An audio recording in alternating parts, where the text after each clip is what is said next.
Bonjour, c'est Anne-Sandrine Di Girolamo au micro des Ondes de l'Imo, le podcast immobilier attentif et curieux. La transformation d'actifs tertiaires et industriels en logements qui restent abordables, voilà un sujet révélateur des besoins de notre époque et de notre pays, aux prises avec de multiples et profonds changements et aussi en quête d'une voie nouvelle. Pour répondre à mes nombreuses questions sur le sujet, j'ai invité Catel Le Guillou, présidente directrice générale de la FTI, la foncière de transformation immobilière, une entreprise qui fait partie du groupe Action Logement. Catel Le Guillou, bonjour. Bonjour Anne-Sandrine. Transformer pour redonner de la valeur aux actifs, telle est la promesse de la FTI, la foncière de transformation immobilière. Avant de parler de la méthode employée par la FTI pour parvenir à la fois à redonner vie à des actifs obsolescents et les transformer en logements abordables, j'aimerais vous poser d'abord une question d'ordre général. Où en est-on en France de la dynamique de transformation des actifs immobiliers obsolescents ? La dynamique Oui. en fait, de la transformation de locaux tertiaires ou de locaux d'activité en logement est à ses prémices. Oui. Il y a beaucoup d'initiatives, il y a beaucoup de gens qui tentent de plus en plus la transformation pour la réussir, en Île-de-France, mais également en province. Néanmoins, nous sommes au démarrage de cette activité de transformation parce que nous avons longtemps préféré le neuf pour développer des programmes de logement, des programmes de commerce et autres besoins. Et c'est vrai qu'aujourd'hui, la transformation agrège les compétences, intéresse les acteurs, qu'ils soient architectes, bureaux d'études, promoteurs, aménageurs, collectivités ou opérateurs institutionnels ou bailleurs comme nous-mêmes. Et c'est vrai que nous sommes en train d'agréger nos connaissances, nous sommes en train de partager nos expériences pour pouvoir renforcer cette dynamique. Par ailleurs, le gouvernement s'intéresse désormais de façon très appuyée à cette transformation, puisque monsieur le député Romain Daubié s'est saisi de ce sujet pour porter un projet de loi sur la transformation de bureaux en logement, parce qu'il a compris, comme beaucoup d'acteurs, que nous avions environ 180 millions de mètres carrés de bureaux aujourd'hui en France, que 4,9 millions sont vacants, notamment en Île-de-France, et qu'il faut retrouver un usage à ces bâtiments déjà là, qui peuvent offrir d'autres opportunités, notamment pour loger ou héberger des personnes ou apporter évidemment du service, du commerce à la collectivité, au territoire. Donc, vous nous avez dit qu'il ne s'agissait pas tant d'une dynamique que d'une nouvelle ère qui est en train de s'initier. Quelles sont les perspectives de développement de cette manière de faire du logement ? Les perspectives sont nombreuses. Ce mouvement crée de plus d'opportunités que nous n'en connaissions jusqu'alors. Les opérateurs sont ouverts, sont mieux en compréhension des dynamiques de vacances, notamment à l'échelle des quartiers. Les collectivités mènent des études urbaines sur un certain nombre de quartiers qui aujourd'hui connaissent une vacance qui s'accroît, repensent la ville, repensent les mobilités douces, repensent les modes d'énergie et nous offrent ainsi des opportunités de transformation. Donc il y a des transformations qui s'opèrent sur des immeubles de bureaux vacants, mais également sur des secteurs qui ont connu des évolutions ou des mutations passées ou actuelles, comme les garages, les concessions, les cliniques, qui offrent aujourd'hui des locaux vacants qui sont généralement très bien situés et qui nous permettent de transformer ces actifs dans soit des résidences gérées, soit dans des résidences de logements familiaux pour répondre aux besoins des populations identifiées par les collectivités ou par l'État. Et je retiens de ce que vous avez dit, on apprend en faisant en ce moment. En effet, nous avons à la FTI développé 49 opérations qui nous ont permis aussi d'expérimenter des tas de solutions, des bonnes, des mauvaises. Mais on apprend de ses erreurs aussi oui. Vous avez parfaitement raison. Nous apprenons aujourd'hui de nos erreurs. Puis par ailleurs, il y a quand même chez les architectes, chez les bureaux d'études qui sont extrêmement présents en amont de la transformation, une réflexion architecturale et programmatique qui favorise les transformations, qui vont nous aider à trouver des solutions plus pérennes, plus sobres et moins onéreuse. On dit aussi que la transformation d'un actif immobilier obsolescent est coûteuse. Est-ce que d'abord c'est juste de parler ainsi? Et puis comment est-ce qu'on adresse cette question du coût? Et à quel moment on choisit de déconstruire ou bien de transformer? Anne-Sandrine, vos propos sont tout à fait justes. C'est exact de se dire qu'aujourd'hui, les coûts de transformation sont malheureusement plus chers que les coûts du neuf. Oui. Il est quand même contre-intuitif de se dire qu'en conservant 70% du gros œuvre, que les coûts de transformation sont plus onéreux que le neuf. Pourquoi ? Parce qu'à chaque fois que nous abordons une transformation d'usage d'un bâtiment, nous réfléchissons au cas par cas. Nous apportons à chaque fois une solution un petit peu différenciée et nous nous adaptons à l'actif. Tandis que le neuf a su proposer des solutions industrielles qui ont été répétées, qui ont été améliorées, comme vous le disiez précédemment, et qui ont permis d'optimiser des coûts de construction mieux qu'aujourd'hui, nous ne l'avons fait sur la transformation. Nous constatons à peu près, sur une moyenne, entre l'Île-de-France et les régions, un écart de plus de 200 € hors taxe du mètre carré habitable entre des coûts de transformation et des coûts de production neuve. Donc c'est énorme. Comme vous dites vous-même, il est temps d'apprendre et de s'améliorer pour favoriser la transformation et profiter du déjà là pour donner un nouvel usage. Alors, pour répondre à la deuxième question, j'ai pas oublié. La deuxième question, comment faisons-nous pour décider si nous allons procéder à une transformation ou une déconstruction ? À la foncière transformation immobilière, 70% de nos opérations sont des transformations. Nous souhaitons privilégier la transformation. Nous avons été créés pour cela, accompagner la filière de transformation. Néanmoins, comme nous devons aussi répondre aux besoins de logement, et il est prégnant dans notre société, parfois nous prenons la décision de déconstruire pour notamment densifier. Oui. Les raisons peuvent être techniques. Parfois, nous nous retrouvons avec un principe constructif qui ne nous permettra pas de créer des ouvertures, des épaisseurs de bâtiments qui nécessiteraient ces ouvertures, mais dont les principes constructifs ne le permettent pas, sauf à dépenser encore plus que ce que j'ai pu exprimer.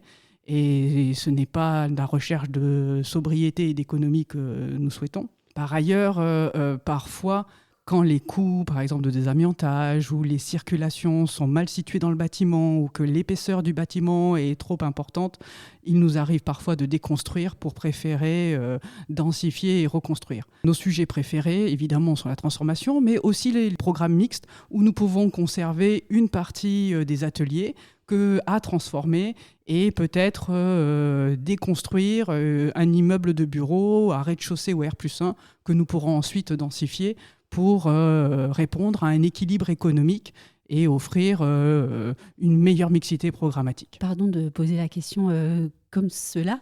Finalement, répondre à un enjeu environnemental, cela ne se fait pas coûte que coûte ou à n'importe quel coût, si je vous ai bien compris. C'est vrai que nous allons chercher systématiquement un objectif environnemental qui est en respect des engagements du groupe Action Logement. Et donc, en termes de performance énergétique, performance thermique, nous allons amener les opérateurs, puisque la foncière n'est que foncière, elle va procéder au portage, elle va procéder à un démembrement, mais ce sont les opérateurs qui vont réaliser les travaux et nous allons les encourager vers des niveaux de performance en avance de phase. On va leur demander aussi de traiter le confort d'été parce que le changement climatique est quand même une donnée avérée. Nous allons leur demander une qualité d'usage des bâtiments avec un nombre de logements paliers, une organisation spatiale de la résidence et des logements. Nous allons également les solliciter sur le vitrage, nous allons les solliciter sur les matériaux biosourcés qu'ils pourraient mettre en œuvre, comment ils pourraient favoriser le réemploi. Donc nous allons savoir nous adapter pour favoriser la sortie du projet, parce que s'il n'y a pas de logement, nous n'avons pas su mener notre mission. Aussi. Et vous avez raison, et c'est vrai que nous aurons des exigences environnementales qui seront nécessaires, mais qui ne contreviendront pas à la sortie du projet. Alors, vous avez donné un mot magique, démembrement. Justement, est-ce qu'on peut parler méthode et dire comment, à la FTI, vous travaillez pour passer d'un actif obsolescent à un actif qui répond à un besoin local, qui soit écologiquement parlant pérenne et qui devienne à terme du logement abordable. Tout ça, ça fait beaucoup. Alors, comment est-ce que vous y arrivez ? Nous y arrivons grâce à l'expertise de l'ensemble des membres de la foncière transformation immobilière. Alors, il faut bien que je fasse leur publicité parce que ce sont des gens assez passionnés par leur métier et qui résolvent à chaque fois des Rubik's Cube toute la journée. Donc, ils vont se mettre en recherche d'actifs tertiaires qui vont... D'abord, la première chose qui est importante, c'est l'implantation. Parce que nous allons rechercher à favoriser le lien emploi-logement. Donc, créer des logements, mais pas que des logements, dans un programme à proximité de zones d'emploi, le mieux desservi possible par les transports en commun. Et donc l'implantation, c'est l'immobilier. L'implantation est indispensable à notre décision. Ensuite, nous allons chercher à intervenir dans des zones tendues. Oui. Parce que le rôle de la FTI est de se positionner où des bailleurs ou des promoteurs auraient des difficultés économiques à venir investir. Donc nous allons rechercher des zones de centre-ville, des zones soit artisanales à proximité de zones résidentielles proches des entrées de ville. Nous allons rechercher plutôt des marchés dont les actifs ont déjà une valeur de départ qui va représenter à peu près 30% de l'investissement global de la transformation. Donc, ils vont chercher des actifs plutôt soit dans des villes carencées, soit dans des centres-villes très dynamiques pour acquérir. Ils vont rechercher des actifs avec le minimum de copropriétaires, puisque ensuite il faut négocier le changement d'usage qui aujourd'hui se fait à l'unanimité. Peut-être demain avec la PPL à la majorité simple, et cela va grandement nous favoriser la sortie des opérations. Oui. Avec un minimum de preneurs, puisqu'il va falloir négocier l'ensemble des évictions commerciales aussi. Ils vont rechercher des tailles critiques d'opérations. Notre ingénierie a un coût, évidemment, et qu'en deçà d'une taille de 40 logements, il est difficile d'avoir une sortie économique des projets. Donc, on va rechercher des opérations à peu près à 3500 m² SDP minimal. Puis, on va aussi regarder, évidemment, techniquement, la qualité du logement, les épaisseurs, les hauteurs sous dalle, quand on a notamment des garages, et puis les circulations, comme je disais tout à l'heure, et les façades très vitrées, généralement en bureau, et qu'il va falloir modifier pour être transformé.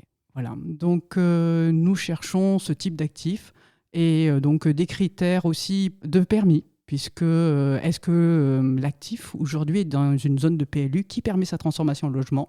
Parfois oui, et puis parfois non. Oui. Et puis, quand nous avons le chemin avec la collectivité qui a envie de transformer, nous prenons le risque du portage foncier avec elle, puisque systématiquement, la foncière va requérir auprès des collectivités leur assentiment sur notre acquisition et sur le développement des projets.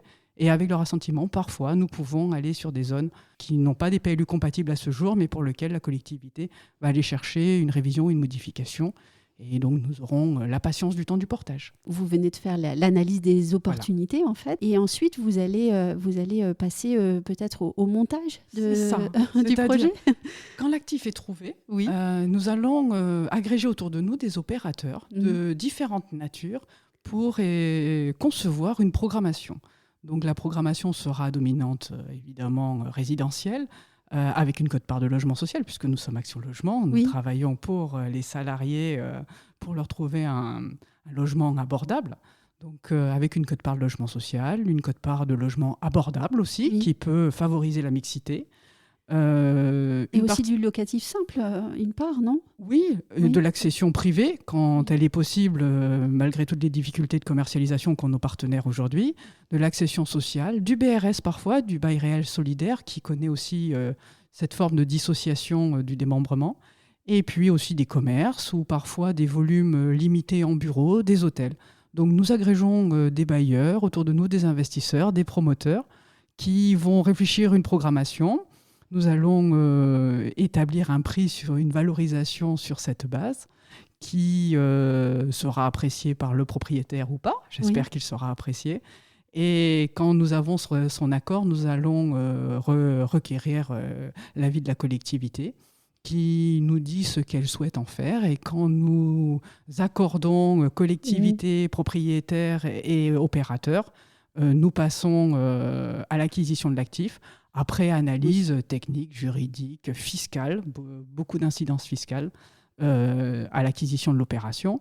Au même moment, nous allons positionner les opérateurs privés en promesse de vente pour leur permettre d'être titulaires. Et les bailleurs sociaux bénéficieront d'une promesse de bail parce que la foncière, au-delà d'acquérir les actifs, son premier métier, c'est de démembrer les actifs au profit des opérateurs logements intermédiaires ou sociaux. C'est-à-dire que nous allons utiliser le bail à construction pour que l'opérateur puisse réaliser les travaux, exploiter les logements pendant une durée de 50 à 60 ans et l'actif reviendra à la FTI. C'est-à-dire que le montant de la charge foncière dont nous nous sommes acquittés pour le compte de la part sociale ou la part logement intermédiaire ne sera pas refacturé dans sa totalité à l'opérateur, qui néanmoins nous paiera une redevance pendant une durée de 50 à 60 ans.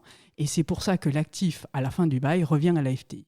Il y a, si vous voulez, cette bonification du démembrement ou pour permettre aux bailleurs logements intermédiaires et sociaux de ne pas, si vous voulez, supporter de plein fouet le coût de cette transformation qui est aujourd'hui supérieur au neuf. Nous neutralisons une quote-part de la charge foncière et nous l'étalons pendant une durée de 50 à 60 ans en respect des équilibres du bailleur pour permettre la sortie du projet et une offre de logement pendant une durée de 50 à 60 ans. Mais alors dites-moi, en combien de temps en moyenne une opération se réalise-t-elle ?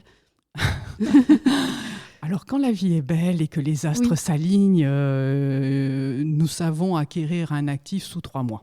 Après, il y a le temps de concevoir le permis, de l'obtenir, de le purger. Généralement, cette période s'étend sur 18 mois, parfois 24, quand nous sommes dans des zones ABF ou qu'il faut consulter un certain nombre de partenaires ou parce que le projet a des complexités, des études d'impact à mener. Tout dépendra en fait de sa qualité, de sa taille et de son lieu. Donc, une analyse très rapide, ensuite le temps d'une obtention du permis.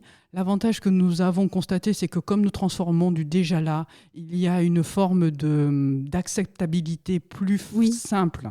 Il y a un petit volontarisme aussi, parfois. Parfois, oui, parfois. Tout à fait. Oui, non, vous faites bien de le dire. Nous avons parfois des collectivités qui nous disent écoutez, c'est très bien parce que vous n'allez pas densifier sur la partie bureau, mais la partie arrière, je vous permets de le faire parce que la partie la plus exposée, d'une certaine façon, est totalement préservée, voire réinterprétée par les architectes parce qu'ils ont une capacité à redonner vie à ces immeubles et à redonner une image qui redynamise un petit peu cet immeuble et sa perception. Et puis derrière, ils nous permettent de densifier pour répondre à un besoin de logement qu'ils peuvent reconnaître. Sur quel point, vous, en tant que présidente directrice générale, vous devez absolument travailler pour garantir le succès de ces opérations ? Il y a une nécessité de bien choisir les acteurs qui nous entourent. Oui. Parce que c'est vrai que la transformation est un sujet complexe.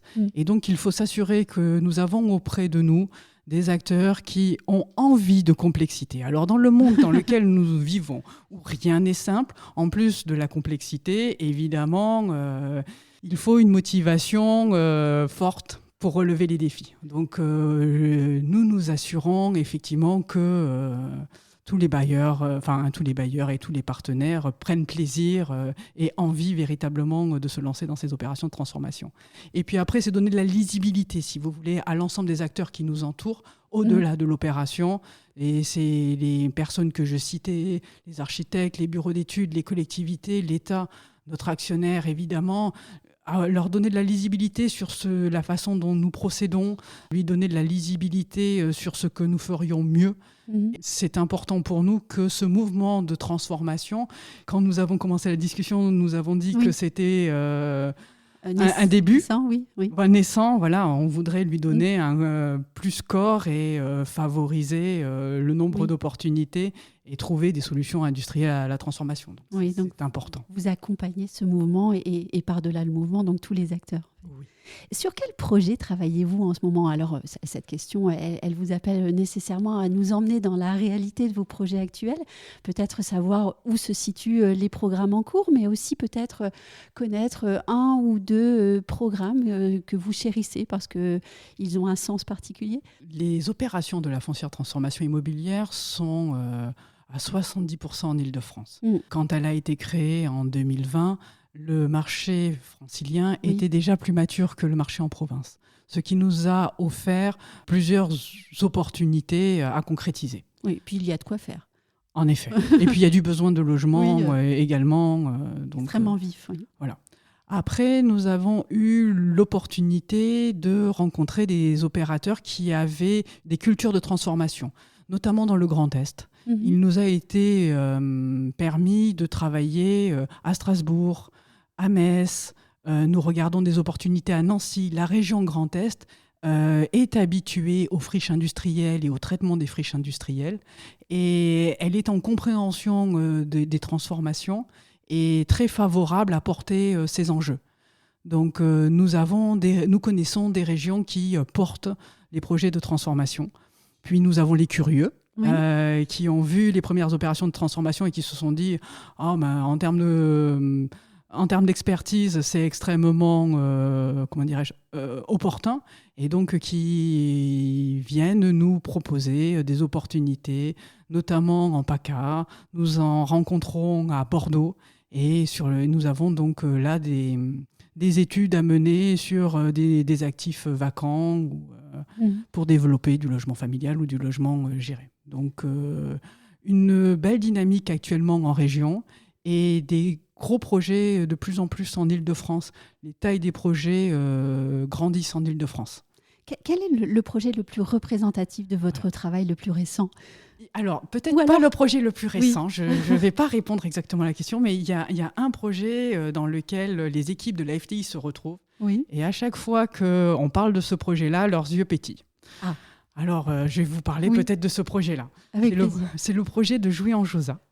Que nous avons développé avec la collectivité en partenariat. C'est un projet qui est en entrée de ville, Petit Robinson, qui est un quartier qui n'est pas très loin de la 86. Il y avait un ensemble de bureaux vacants. Et notre partenaire FH Immobilier s'était intéressé pour développer un projet de transformation et de déconstruction avec de la densification. La collectivité avait une véritable envie de piloter le projet et avait demandé l'intervention de l'EPF, Île-de-France, pour porter l'actif afin d'avoir le temps de la réflexion urbaine de cette entrée de ville. Et nous avons été sollicités pour apporter notre ingénierie foncière, financière sur ce projet-là, parce que la ville avait envie de créer des percées visuelles, avait envie que le bois qui était à proximité rentre dans le bâtiment, avait envie d'une programmation particulière avec du logement social, du logement intermédiaire, mais aussi du BRS, pour avoir une mixité et un produit en accession. Et donc, les équipes de la FTI ont été à pied d'œuvre pour procéder à la scission de la copropriété, parce qu'il y avait une scission de copropriété, pour travailler au changement d'usage du bâtiment, puisque c'était un bâtiment de bureau pour faire du logement, pour travailler la programmation avec la ville. Donc, il y a cette opération comprend 7 logements sociaux, une 50aine de logements intermédiaires, 18 logements en BRS, mais aussi un local d'activité pour développer un pôle médical. Par ailleurs, la ville avait l'intention d'organiser, si vous voulez, et d'aménager son entrée de ville, dont vous parliez tout à l'heure. Et donc, nous avons réfléchi tous ensemble à un détachement d'une des parcelles pour permettre cet aménagement d'entrée de ville. Les équipes ont donc travaillé le bâtiment à créer la percée visuelle, donc à en démolir une partie, ont épaissi par endroits pour garder de la constructibilité, ont créé un attique pour habiller la façade et donner une façade plus résidentielle, sont venus amener des balcons pour créer des espaces extérieurs pour les occupants. Et c'est vrai que cette complexité à la fois architecturale, où il a fallu trouver sa réponse, ce travail avec la ville et les partenaires, parce qu'il y en avait de nombreux. Oui. Il y avait l'EPF, il y avait l'OFS des Yvelines, il y avait 3F pour les logements sociaux. Nous, au milieu, et FH Immobilier en maîtrise d'ouvrage, ça a fait beaucoup de gens avec des objectifs parfois différents qu'il a fallu rassembler, et toute cette bonne volonté ont créé un très beau projet dont nous sommes très fiers et que nous espérons livrer l'année prochaine. Et ce que vous me racontez là ressemble tout à fait à un cas d'école qu'on redonne ensuite en formation interne, en fait.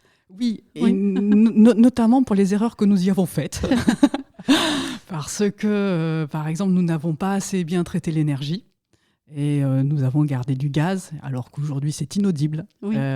Et que la charte environnementale dont on parlait tout à l'heure, qui accompagne les projets sans les empêcher, oblige aujourd'hui à recourir à des modes d'hybridation.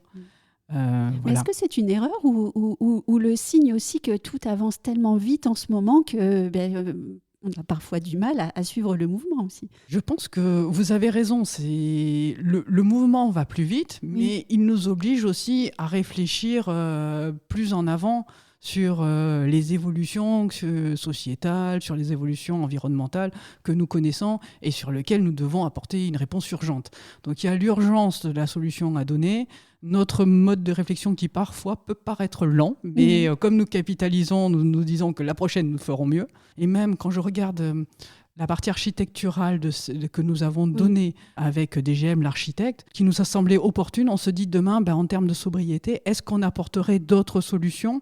Nous avons eu bien recours à du biosourcé, mais pour autant, est-ce que nous n'aurions pas eu parfois d'autres dessins architecturaux qui auraient permis peut-être de réduire le coût des travaux. Quand nous retravaillons avec cet architecte-là aujourd'hui, nous repensons à nouveau les choses sous un autre angle.